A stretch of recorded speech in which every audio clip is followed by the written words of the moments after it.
Cada vez mais cedo no mundo do crime, assalto em um estabelecimento em Florianópolis chama a atenção da polícia. As imagens mostram que um dos envolvidos é apenas uma criança.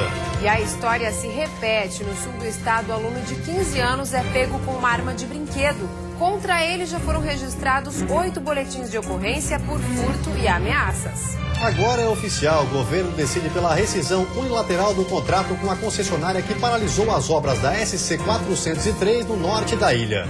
Fim do impasse, reunião entre Prefeitura e Corpo de Bombeiros libera o uso dos mezaninos dos boxes do mercado público da capital. E ainda no esporte, a expectativa para os jogos de hoje pela Série B do Campeonato Brasileiro. Em Minas, o Joinville disputa a liderança com o América, que está na ponta da tabela. Já o Avaí busca a vitória em casa diante do Paraná para sair da zona do rebaixamento. O Band Cidade desta terça-feira já está no ar.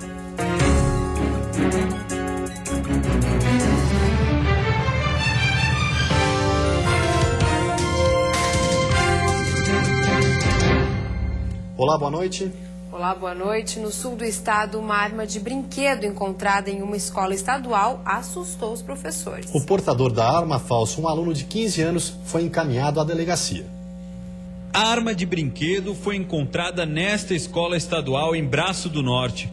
Um aluno de 15 anos que já possui registros policiais foi encaminhado à delegacia para prestar esclarecimentos e, na sequência, foi liberado.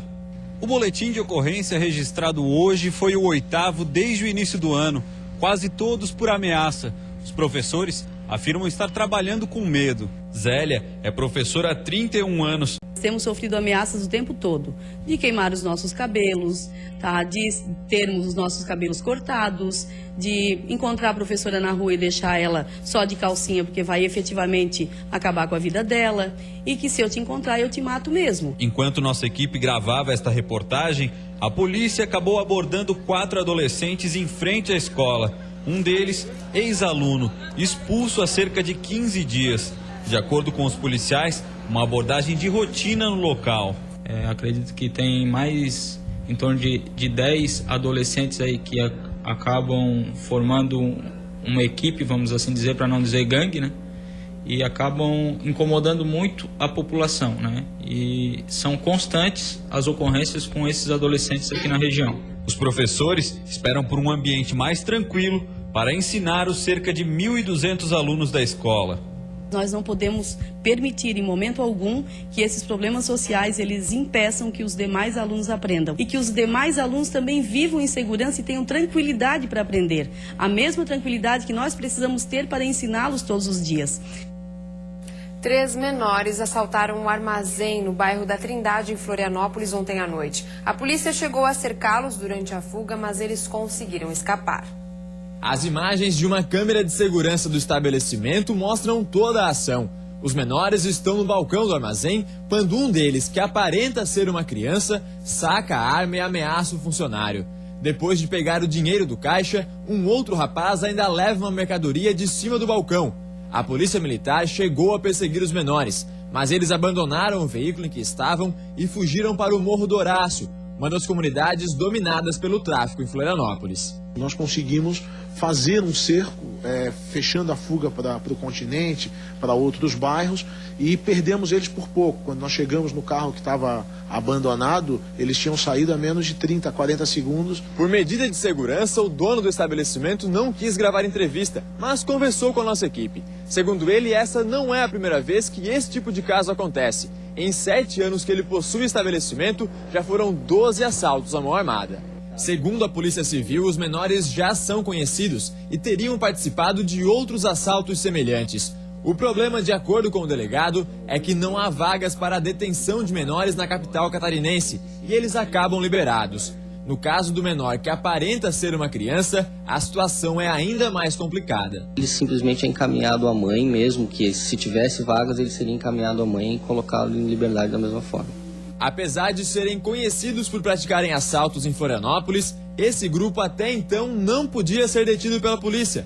pois não havia mandados judiciais abertos contra eles. Parece paradoxal para o cidadão comum, mas mesmo sabendo quem são, mesmo tendo certeza de que eles são os autores, sem um flagrante ou sem uma ordem judicial, eu posso cruzar com eles várias vezes ao dia e não posso prendê-los porque não há motivação legal para isso.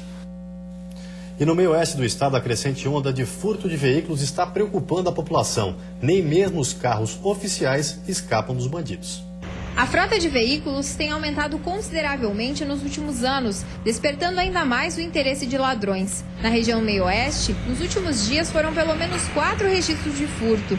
Nem o veículo que pertence à Secretaria de Educação de Luzerna e que estava no pátio da Prefeitura Municipal foi poupado. Esse tipo de situação sempre causa transtorno, né? São situações que a gente não espera, né? E acaba algum prejuízo. A sorte é que nós conseguimos recuperar, né? De acordo com este investigador, os furtos de carros são praticados na maioria das vezes por pessoas que já têm passagens pela polícia. A maioria desses veículos com maior tempo de uso estão sendo desmanchados e são vendidos em peças, né?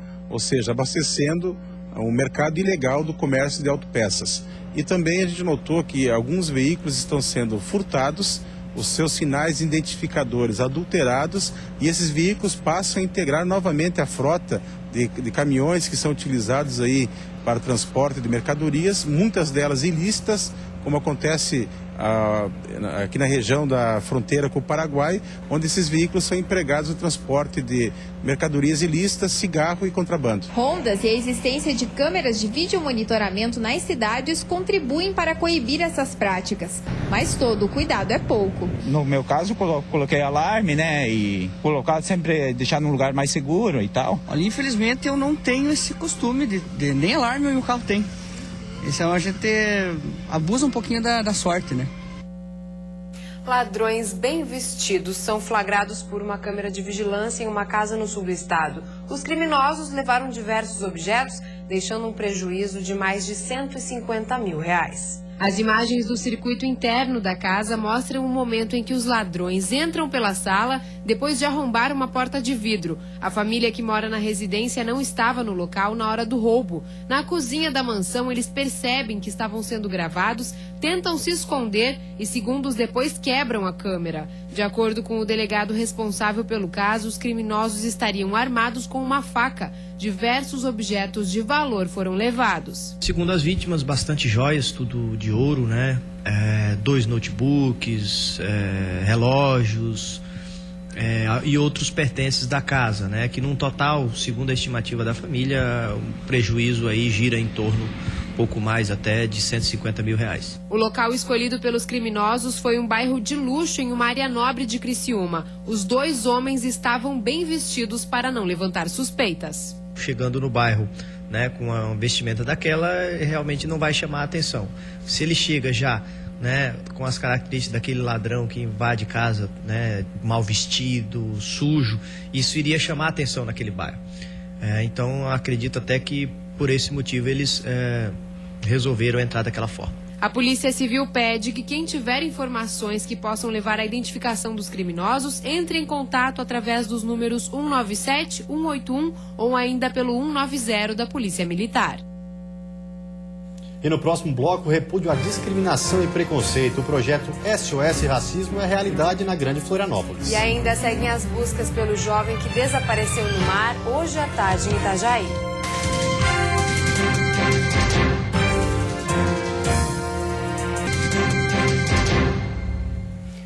Um adolescente de 17 anos se afogou hoje por volta do meio-dia na Praia Brava, em Itajaí. O Corpo de Bombeiros ainda continua as buscas. Bruno Pereira Nascimento, natural de Curitiba, estava há poucos dias no litoral catarinense. No começo da tarde desta terça-feira, ele foi visitar o irmão, que prestava serviço em uma construção à beira-mar na Praia Brava, em Itajaí. No horário de intervalo, os dois, na companhia de um amigo, resolveram entrar no mar. E foi neste momento que o afogamento aconteceu. As testemunhas do acidente contaram que o rapaz estava com a água na altura dos joelhos quando foi levado pela correnteza. O irmão do garoto e um amigo ainda tentaram resgatá-lo, mas para que também não fossem levados, tiveram que soltá-lo. As buscas pelo rapaz começaram logo após o arrastamento e devem continuar. Chegar no local, nós fizemos vários mergulhos aí sem equipamento, né? Que é essa primeira ação que a gente toma, que é ficar mergulhando no local para ver se a gente localiza o corpo, assim, já de imediato.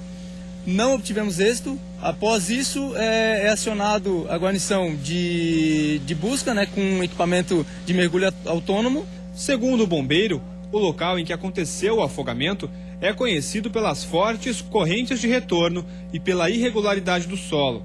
Fora da temporada de verão, a região não é monitorada por guarda-vidas. Então, deixar o recado aí para as pessoas que tomem bastante cuidado e que, se porventura cair em um buraco desse aqui nessa praia, às vezes é só nadar para o lado que já tem esse banco de areia e já consegue sair aí dessa corrente de retorno. O que não foi o que aconteceu com esse rapaz. E o recém-lançado projeto SOS Racismo já está funcionando numa universidade particular da Grande Florianópolis. O trabalho é para denunciar qualquer tipo de discriminação ou preconceito. O projeto SOS Racismo, em funcionamento há poucos dias, é um apelo contra a discriminação e prevê que os próprios alunos prestem atendimento psicológico e jurídico às vítimas. A ideia também é discutir o racismo entre os estudantes, já que aqui na universidade circulam milhares de pessoas diariamente. Ações para tentar impedir que novos casos sejam registrados aqui no estado. Há poucas semanas, cartazes em apologia ao nazismo foram retirados de postes em Itajaí. A crença racista coordenada por Hitler exterminou milhões de pessoas ao redor do mundo. Para o Conselho Estadual de Populações Afrodescendentes, os negros também ainda sofrem com a discriminação. Tudo por falta de uma ação pedagógica mais ampla e políticas cidadãs. Esses avanços só serão positivos à medida em que a gente entender na nossa sociedade que o racismo é uma doença e dessa forma ele precisa ser tratado. Para a professora de Direito integrante do projeto, a impunidade pode incentivar a discriminação, já que raramente os casos que chegam ao judiciário acabam em condenação. A injúria racial, que é no Código Penal, que acaba tendo uma penalização menor do que a lei de racismo mesmo, onde nós vamos ter um crime inafiançável, imprescritível. Já para a coordenadora do programa e professora de psicologia, os efeitos na vida de quem sofre preconceito de qualquer natureza podem ser graves e até mesmo gerar traumas. Quando essa pessoa ela é atacada por conta dessa questão dessa identidade, isso afere numa amplitude muito maior do que um simples xingamento. Agora é oficial. O governo de Santa Catarina rompeu o contrato com a empresa Espaço Aberto, responsável pelas obras da SC 403, que liga Canasvieiras a Ingleses, no norte da ilha. A revitalização da rodovia, que começou em agosto de 2013, está parada desde o final de abril deste ano. O descumprimento do cronograma por parte do consórcio fez o governo rescindir o contrato de maneira unilateral. Segundo a Secretaria de Infraestrutura, em 50% do tempo previsto para a obra, a empresa executou apenas 6% do que previa o acordo. Agora, o governo deve negociar com as empresas classificadas em segundo e terceiro lugar durante o processo licitatório. Caso a negociação seja positiva, a obra pode ser retomada no máximo em 30 dias. Há também a possibilidade de abertura de nova licitação. Nesse caso, as obras reiniciam no prazo de até 90 dias. O trecho a ser duplicado vai contar com 3 elevados, um na Vargem Grande, outro na Vargem do Bom Jesus e o terceiro no acesso à Cachoeira do Bom Jesus. Todo o trajeto será composto por 2 faixas de tráfego, divididas por uma mureta de concreto. Além disso, o trânsito local terá 3,2 quilômetros de vias laterais. E depois do intervalo tem futebol e a rodada completa da Série B do Campeonato Brasileiro. O Avaí joga na ressacada tentando embalar na competição e o Joinville fora de casa briga pela liderança.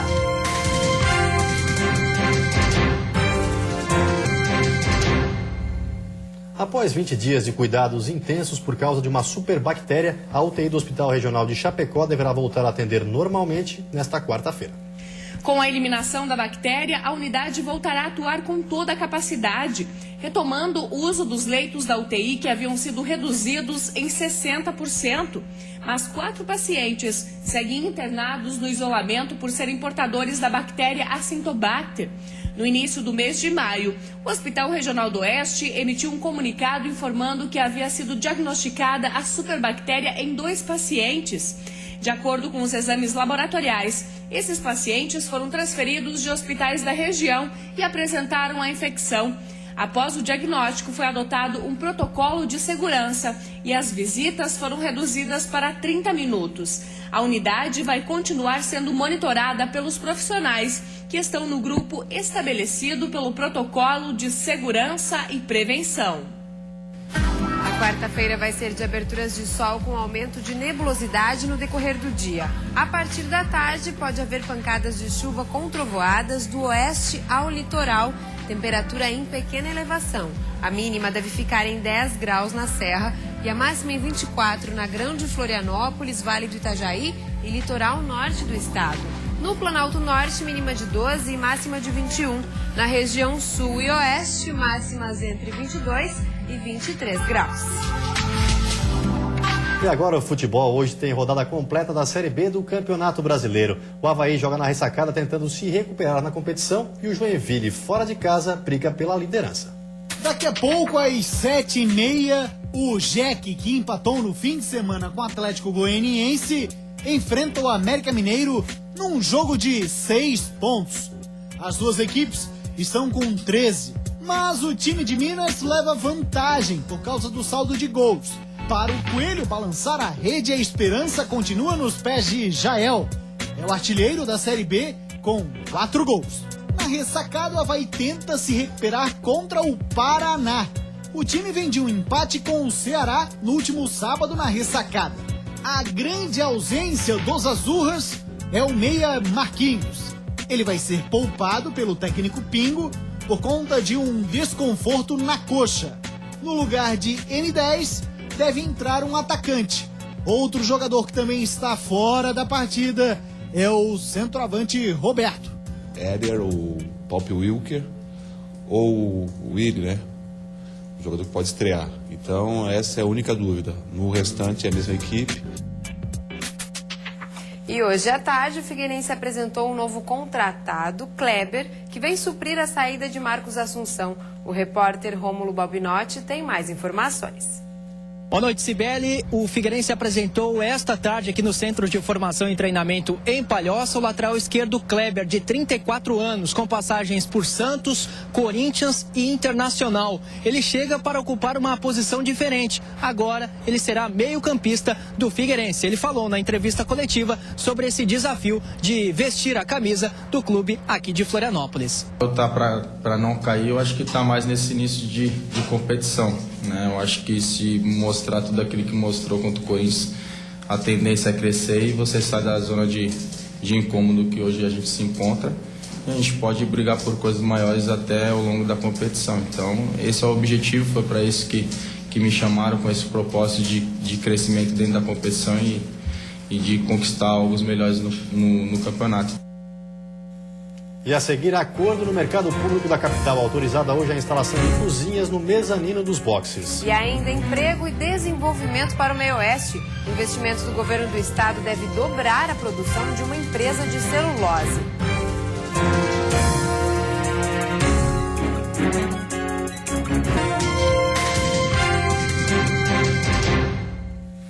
Investimento no meio-oeste. Governo do estado assina protocolo de intenções para ampliação de uma empresa de celulose. O documento foi assinado no Centro Administrativo em Florianópolis. Estão previstos investimentos de cerca de 600 milhões de reais para a ampliação da empresa Celulose Irani, em Vargem Bonita, destinada à produção e venda de embalagens. O objetivo é dobrar a produção e aumentar a competitividade no estado. Vai aumentar muito o volume de produção, a produtividade, a competitividade do Estado. Vai gerar novas oportunidades que vai levar a desenvolvimento acentuado para aquela região. Então o Estado é parceiro, nós temos toda uma política de incentivos fiscais e nós vamos melhorar a infraestrutura. No protocolo de intenções estão previstas construção de um novo prédio, compra de maquinários, treinamento de profissionais e obras de infraestrutura interna. A ampliação vai gerar pelo menos 100 empregos diretos e pretende aumentar para 315 milhões o faturamento anual da unidade. Já somos a 4ª empresa no mercado de papel para embalagem e papelão ondulado do Brasil. E a gente pretende seguir crescendo, né, com tecnologia, com competitividade e acreditamos que esse projeto é importante. Uma boa notícia para os agricultores. O novo Plano Safra do governo federal vai liberar um valor recorde para financiamentos de custeio e comercialização. Serão mais de 156 bilhões de reais para auxiliar a produção. O objetivo é, com o novo Plano Safra, alcançar 200 milhões de toneladas de grãos na safra 2014 e 2015. Do total de 156,1 bilhões de reais, serão 112 bilhões destinados a financiamentos de custeio e comercialização e 44,1 bilhões para os programas de investimento. De acordo com o presidente do Sindicato dos Trabalhadores Rurais de Joaçaba, este é o maior volume em termos de recurso. Ele estima que mais de 90% dos produtores rurais da região façam a adesão de algum benefício do plano. Investir com recursos próprios é um pouco difícil, porque a lucratividade também é muito baixa do produtor. Então, ele recorre ao banco, essas linhas de créditos, o juro compensa, porque é um juro de 5% a 6,5% também, né? E eu vejo assim que é um grande programa para incentivar o nosso produtor rural a permanecer na agricultura. Para os pecuaristas, serão destinados valores para aquisição de animais para engorda em regime de confinamento e retenção de matrizes com o intuito de aumentar a oferta de carne. Haverá ainda o incentivo para inovação tecnológica na propriedade, visando compra de equipamentos e revitalização de frota. O plano começa a valer no dia 1º de julho deste ano e vai até o dia 30 de junho de 2015. Fim do impasse. Está autorizada a instalação de cozinhas no andar superior dos boxes do mercado público da capital. A mudança havia gerado polêmica entre prefeitura, lojistas e bombeiros. De acordo com os comerciantes, sem a cozinha no mezanino, o projeto de restaurantes e lanchonetes ficaria inviabilizado por causa da falta de espaço. Para resolver o impasse, a prefeitura se comprometeu a fazer 5 adaptações. Instalar os chuveiros automáticos nas alas norte e sul, treinar os funcionários no sistema da brigada contra incêndio, limitar o número de pessoas no andar superior, colocar detector de fumaça em todo o ambiente e utilizar gás natural. Pretendemos iniciar essas obras o mais rápido possível, mesmo porque a partir do início de junho agora, o número de comerciantes que vão estar já estabelecidos e trabalhando são poucos. O Corpo de Bombeiro entende que, havendo essas propostas devidamente colocadas em projetos, a gente entende que a edificação oferece segurança e os mezaninos vão poder ser ocupados como é a demanda que a Prefeitura nos expôs. A abertura da ala norte do mercado público está prevista para o dia 2 de junho, ou seja, cerca de 2 semanas. Mas, por enquanto, dos 76 projetos de ocupação dos boxes, apenas 11 estão aprovados. E os boxes só poderão ser ocupados se tiverem os alvarás expedidos pela Prefeitura e após a vistoria do Corpo de Bombeiros. A maioria ainda não conseguiu a liberação porque os projetos estavam mal elaborados ou não atendiam aos padrões de segurança. E antes de encerrarmos, uma olhadinha no trânsito da capital. Aí você acompanha imagens ao vivo das pontes Colombo Salles e Pedro Ivo Campos. Movimento intenso nos 2 sentidos, mas principalmente para quem deixa a ilha de Santa Catarina, praticamente parado. Agora, em Florianópolis, 19 graus. E vem aí o Jornal da Band. Uma ótima noite para você e até amanhã. Boa noite, até amanhã.